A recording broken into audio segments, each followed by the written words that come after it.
Hello and welcome to yet another episode of First Drop Theatre's Slam Dunk Saturdays, a series in which we look at the lessons from the world of sports that can be applied to the corporate world.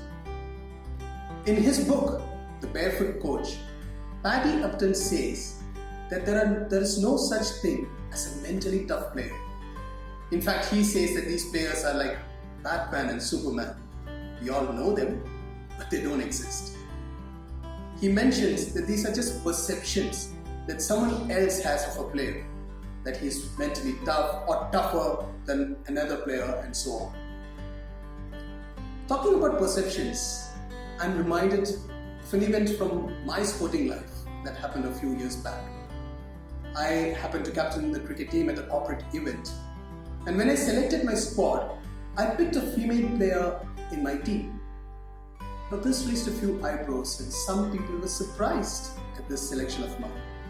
In fact, one team member walked up to me and actually asked, "Is she really going to play?"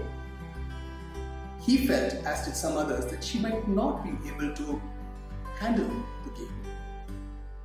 But when they actually watched her in practice, they were taken back, they were surprised. And the same player in fact walked up to me and just mentioned, "Wow, more than what I expected." Perceptions. How often do we carry these perceptions in our interactions at workplaces as well?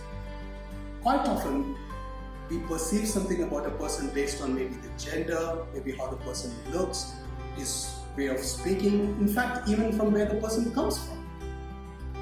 And based on these perceptions, we are quick to bucket people into slots. And in the process, we run the risk of not getting their contribution to the larger scheme of things. The corporate workshops that we conduct using theatre and arts help people become aware of these perceptions and biases that they might be carrying and how they can work to looking beyond these so as to create a team or a workspace that's truly inclusive. That's it for this episode then. Thank you so much for tuning in. Until we meet next week for the next episode, take care and goodbye.